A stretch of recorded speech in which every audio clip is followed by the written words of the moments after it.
జై శ్రీరామ్, జై మాతా ఫ్రెండ్స్ అందరికీ. మనకి మంగళవారం రోజు అమావాస్య వస్తుంది కదా. సోమవారం రోజు చతుర్దశి, శివుడిది ఆరుద్ర నక్షత్రము. మనకి దొడ్డుప్పులో దీపం పెట్టుకోవాలని ఇంతకుముందు కూడా మనం చాలాసార్లు డిస్కస్ చేసుకున్నాం కదా. అలా సోమవారం రోజు చేసుకోండి. శివుడికి ఆరుద్ర నక్షత్రం ఆయన ఓన్ నక్షత్రం శివుడిది.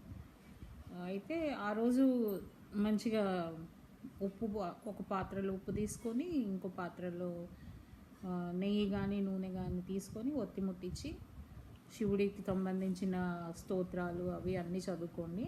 తర్వాత ఈ అభిషేకం చేసేటప్పుడు పంచామృతంతో మనం అభిషేకం చేస్తాం కదా. అది కాకుండా ఆ రోజు సోమవారం వస్తుంది కాబట్టి, చతుర్దశి శివుడి నక్షత్రం కాబట్టి అన్నం ఉంటుంది కదా, గుళ్ళల్లో చేస్తారు చాలా మటుకు. ఇది మనం ఇంట్లో కూడా చేసుకోవచ్చు. ఒక ప్లేట్లో శివుడిది శివలింగం పెట్టుకొని అన్నం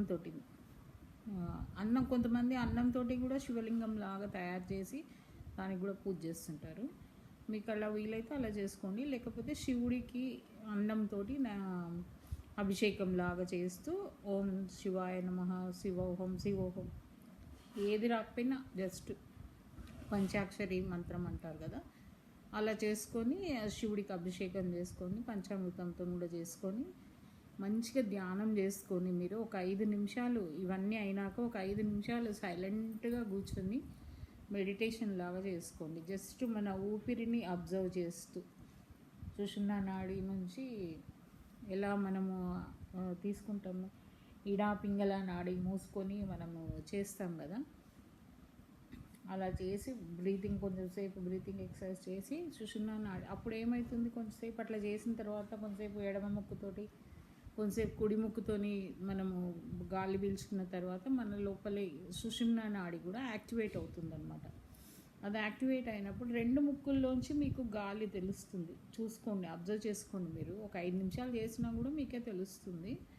అప్పుడు మనము గప్చుప్గా మెడిటేషన్ చేస్తూ కూర్చొని మనకి కావాల్సిన కోరికలు ఏమైనా ఉంటే విన్నవించుకొని దేవుడి ముందు, మనకి ఏమైనా కష్టాలు బాధలు ఉన్నా కూడా అవి దేవుడికి విన్నవించుకోండి. ఆయనకు అన్నీ తెలుస్తాయి. మనం ఏవి పొడగొట్టాలి, మన కర్మానుసారంగా వచ్చేటి అన్నీ వచ్చినాయి, కానీ అవి ఎట్లా పోగొట్టాలి అనేది కూడా భగవంతుడికి తెలుసు కదా.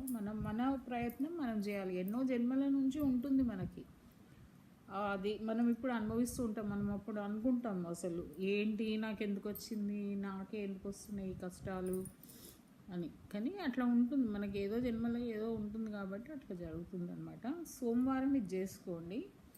మంగళవారం ఇంకొక వీడియో చేస్తాను.